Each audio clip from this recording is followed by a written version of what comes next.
ದಿನ ಭಗವಾನ್ ಬುದ್ಧನು ತನ್ನ ಶಿಷ್ಯರೊಂದಿಗೆ ನಿಶ್ಶಬ್ದ ತೋಟದಲ್ಲಿ ಸಾಗುತ್ತಿದ್ದರು. ಗಾಳಿ ಮೃದುವಾಗಿ ಬೀಸುತ್ತಿತ್ತು. ಹೂವುಗಳು ಅರಳಿ ಪ್ರಕೃತಿಯೊಡನೆ ಶಾಂತಿಯಾಗಿದ್ದವರು. ಆ ಸಂದರ್ಭದಲ್ಲಿ ಶಿಷ್ಯರಲ್ಲಿ ಒಬ್ಬನು ಅಜಾಣತೆಯಿಂದ ಒಂದು ಸಣ್ಣ ಹೂವಿನ ಮೇಲೆ ಕಾಲಿಟ್ಟನು. ಹೂವು ತುಳಿಯಲ್ಪಟ್ಟಿತು. ಆತನು ತಕ್ಷಣವೇ ತನ್ನ ತಪ್ಪು ಅರಿತು ದುಃಖದಿಂದ ಬುದ್ಧನ ಕಡೆ ಓಡಿದನು.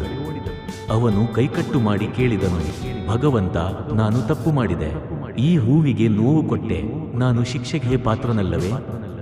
ಬುದ್ಧನು ಮೃದುವಾಗಿ ನಗಿದರು.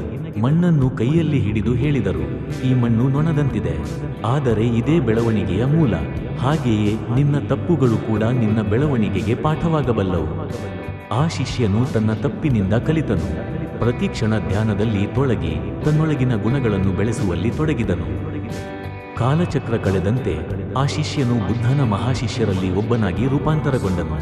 ಒಂದು ಪುಷ್ಪವನ್ನು ತುಳಿದ ಹಾದಿಯು ನೂರಾರು ಹೂಗಳ ಅರಳಿಕೆಯ ದಾರಿಯಾಯಿತು.